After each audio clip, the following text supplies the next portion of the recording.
Hello everyone, আপনারা কেমন আছেন? আশা করি আপনারা সবাই ভালো আছেন। আপনাদের দোয়া এবং অশেষ রহমতে আমরাও খুব ভালো আছি। তো বরাবরের মতো চলে আসলাম আরেকটা নতুন ভিডিও নিয়ে অনেকদিন পর। টানা কয়েকদিন বৃষ্টি যাওয়াতে আমার এবং আমার মেয়েদের শরীর অনেক খারাপ হয়ে গিয়েছিল, জ্বর ঠান্ডা লেগেছে। তো আমি এই কদিন আর ভিডিওতে আসতে পারিনি, এর জন্য দুঃখিত। আর আজকে একটু রোদ উঠছে, তো চিন্তা করলাম যে কাপড়গুলো সব ধুয়ে দেই।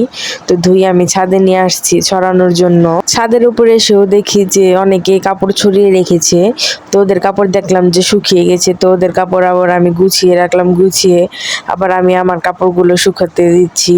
আর এখানে আমি সবগুলো কাপড় শুকাতে দিতে পারিনি, যেহেতু জায়গা কম। তো আমি আবার আমাদের ঘরের বারান্দার ভিতরেও শুকাতে দিয়েছি।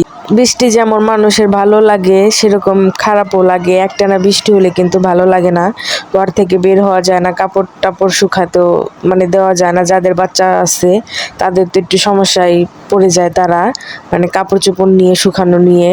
আমি ছোটকাল থেকে শুনে আসছি মুরব্বীদের কাছ থেকে যে রোদের বান্দিও ভালো আর বৃষ্টির রানীও ভালো না। তো এখন সেটা দেখে বোঝা যায়, আসলেই রোদ উঠলে কিন্তু মনটাও ভালো লাগে, ফ্রেশ লাগে। বৃষ্টিও ভালো লাগে কিন্তু হঠাৎ হঠাৎ। আর আমাদের যেহেতু বাচ্চা কাচ্চা আছে, তো বৃষ্টি আসলে আমাদের একটু ঝামেলায় হয়ে যায় কাপড় চোপড় শুকাতে দিতে, বা বাচ্চারা বের হতে চায় ঘর থেকে, বের হতে পারে না।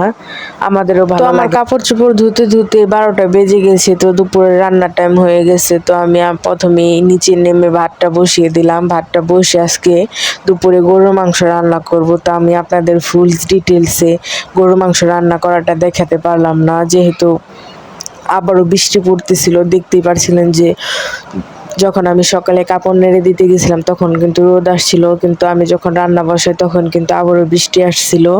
তো তখন আর ফুল ভিডিওটা আমি ভালো করে করতে পারিনি, তরকারি রান্না করার ভিডিওটা।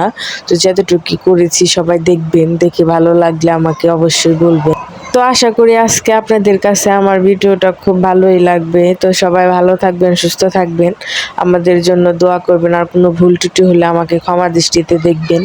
আর আমার ভিডিওটা যে যেখান থেকে দেখছেন প্রথমে একটা লাইক দিয়ে চ্যানেলটাকে সাবস্ক্রাইব করে দিবেন। আর সবাই আমার পাশেই থাকবেন। আল্লাহ হাফেজ।